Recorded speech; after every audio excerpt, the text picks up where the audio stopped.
Welcome to TechLeaper channel, and in today's video I'm going to show you how to make only one page landscape on Microsoft Word. Now the first thing you have to do is open up your Microsoft Word. Now from here open up any document.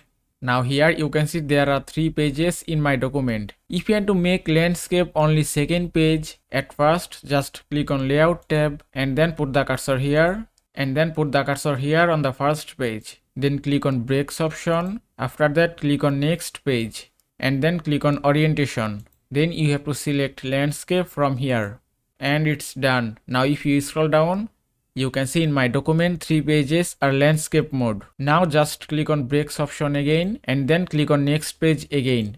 After that click on orientation, then you have to select portrait from here and that's it. You can see only second page is now landscape mode and the other pages are portrait mode.